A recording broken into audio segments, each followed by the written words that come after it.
So every time that you go into a Tyler Perry movie, you probably think that you know what you're going to get. You probably think that this movie is close to what he does in every other movie, and you probably think that if he's going to shoot a movie, since he has a studio, he's going to shoot the movie around the studio, inside the studio. He's going to use the facilities within the studio, the studio, to actually shoot this movie. So what you've seen in his previous movies, you're possibly going to see them in this particular movie. But Mea Culpa surprised me. It's like I knew exactly what I was going to get, and actually when I was watching it, I was working on something different. But then into maybe the 45th minute, I was like, wait a minute, there's something here. There's something interesting that is happening here. Yes, I thought I was going to get that ending that I thought I was going to get, and I got something close to that, but then I got something more. Mea Culpa stars Kelly Rowland as Mia, an attorney. She's representing this guy called Zaire. And Zaire is an artist, he's a painter. But he also loves women, he loves sex, he's a womanizer. He's accused of killing someone called Haida. So Mia, our main character, is supposed to now represent this character called Zaire. And unfortunately, guess who she's going to be on against in the same court? The other person is going to be on the other side of the other team, who's going to be representing the court, and the fact that basically she's going up against her brother-in-law. Now, let me just explain the in-laws.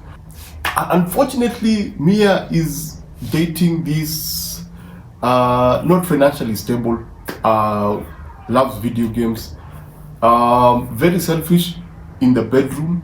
He does his stuff and gets whatever, but actually the movie begins with them during a session of counseling, and so their relationship is in a very rocky place. Let me just call it that way. And now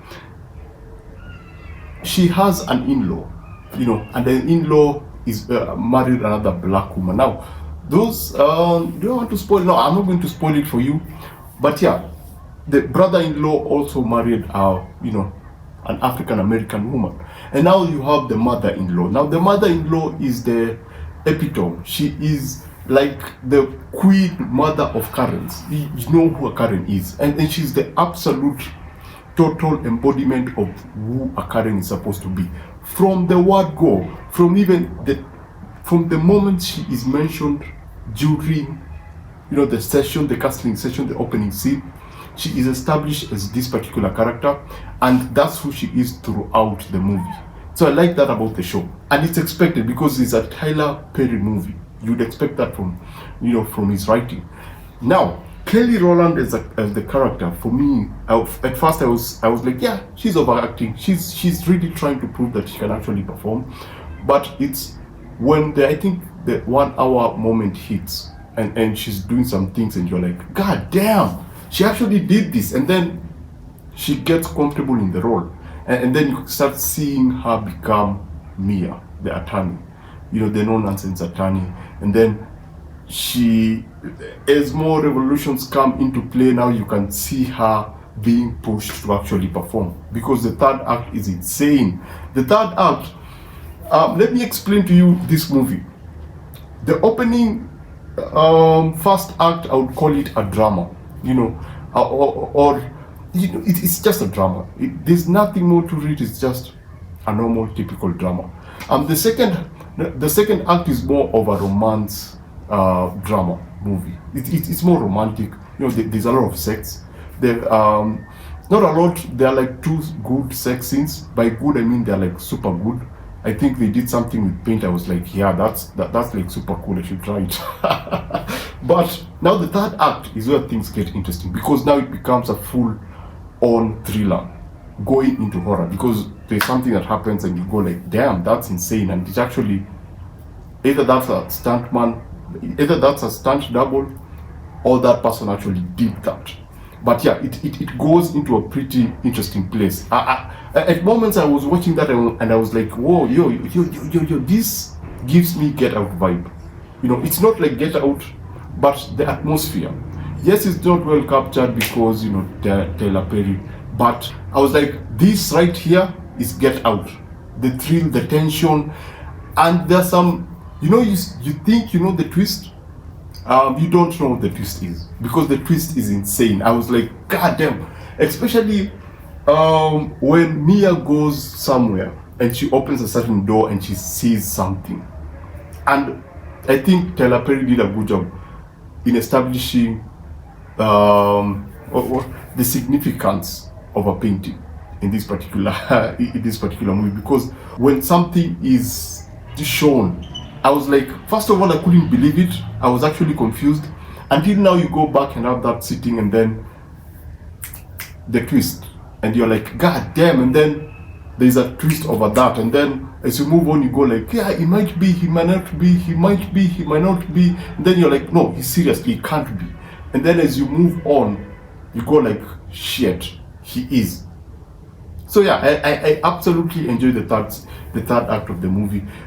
In terms of performances, I loved all the characters. The character who's playing Zaire, I like the fact that Tyler subverted our expectation, because when you see that character, your mind goes into all these other Tyler Perry movies that you've seen. You know, he is like a template of previous Tyler Perry movies, but what they decide to do with him in this particular movie was pretty unique. It wasn't unique, it was interesting. It was pretty, it did a good job misdirecting everything. I think what they do so well, since Kelly Rowland is the producer in this particular movie, is that they do a good job of making you not know where the story is going. Yeah, you think you know where the story is going, but you do not know where the story is going. Other aspect that I loved about this movie is the small things. There's a moment that the first time Zaire, I think it's the second time Zaire meets Mia, and Mia is trying to interrogate Zaire and trying to understand if Zaire is telling her the truth, because she's supposed to be his attorney. She's supposed to represent him, so he has to tell her the truth. And so they're having a conversation, and Zaire is painting, and you can hear the brush strokes on the paper. I was like, that's pretty cool. I think that those are small details. There's another one that you see, I think it's the first act, when she comes into a parking lot, and then she enters a train, and then she gets into the office. So that just does a good job of telling you who the character is. And then the editing during that period, I was like, yeah, that's kind of cool. It's basic, but it's done in such a way that it gives you an idea of who this character is before you even go into all that. And then there's a very, again, it looks basic at first until you think about it. Maybe I'm overthinking it, maybe it's just typical. Maybe you might not see what I saw within that particular scene. The first time that we're introduced to her as an attorney, like going into her office, there is a camera shot whereby after she leaves the train, it's car, parking lot, train, and as she goes into the building, the camera pans up the building, then past a lamppost, then goes up and then stops. So you see her go in, and then when she enters, the camera now pans from up, coming down to her as she enters there, and it's like a wide shot. So, and the house is made like of glass, so you can also see a bit of the outside. You can see the extras who were impressive in that particular scene, apart from all the other extras who were like dodgy. But in that particular scene, I think whenever she was in the office, the extras actually were convincing. But anyway, I digress. So the camera pans down, and we see her come in, and then we cut to her now talking to the other people. I thought it was an interesting shot. The other thing that I like was the costume department. The outfits, the wardrobe people. I think they did a good job. It's a bit stylish. Every character has their own look in terms of outfits. The Karen, obviously, she has her own, look. The Mia's character was given like super outfits that make her feel like an attorney, and whenever she's on screen, there's moment in the first and second scene where she has like these super huge outfits that just make her feel the scenes when she has like a close-up. So when she has a close-up, you can actually see her feel this, feel the screen, and that I think was pretty cool. Don't watch this with your kids. They're too super, they're two awesome sex scenes, and I was like, wow, One in particular I was really impressed with, the paint one. I was like, yeah, that's pretty, it's intense, but it's pretty well done. The other character who's supposed to be just a side character who gave me like shivers when she came on screen is the owner of the gallery. Yep, she's one of those standout classic Tyler Perry characters giving classic Tyler Perry mini monologues. I absolutely love the character. I love how she was able to create a bit of tension within the show. It's, I think when we're introduced to that part is when the story just turns around. You know, things just change when she comes in and they have that conversation with Mia. I was like, God damn, things just got thick. So yeah, that's basically it. That's Mea Culpa. If you've seen it on Netflix and you are doubtful, just go into it. Yes, you'll have like up to what? You'll have the two acts feeling like they're not going anywhere, feeling like any typical Tyler Perry movies. But the third act makes everything else make sense, worth it. Because now, especially after something is revealed about a particular character, you go like, what? Then now you start looking back. You start going like, wait, so everything, all this is because of, you know, it's a pretty interesting twist. And again, Tyler Perry was able to subvert what we usually expect from me, especially when it comes to men especially when it comes to African American men in his movies. So I think this was pretty cool. If you see it on Netflix, it's worth your time. Just give it a chance. If you enjoy, let me put it this way. This is on streaming. It's on Netflix, right? It's where it's supposed to be. Let me just put it that way. And it's perfectly where it's supposed to be because it gives you time to take in everything. And so when the third act is happening, you understand where everyone is coming from. I don't know if I'm making sense. So give it a chance. It's actually a good movie. If I was to give this out of 5, I would give this a 3.7 out of 5. I had a good time.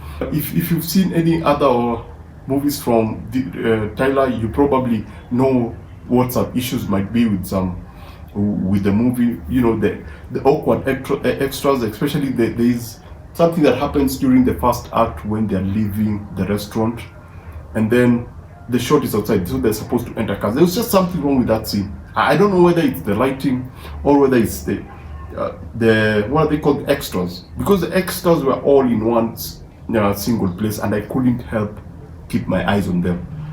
There was also the extras at somewhere Mia goes for a break, and then she's running, and then she has to run across all these people who are having a great time.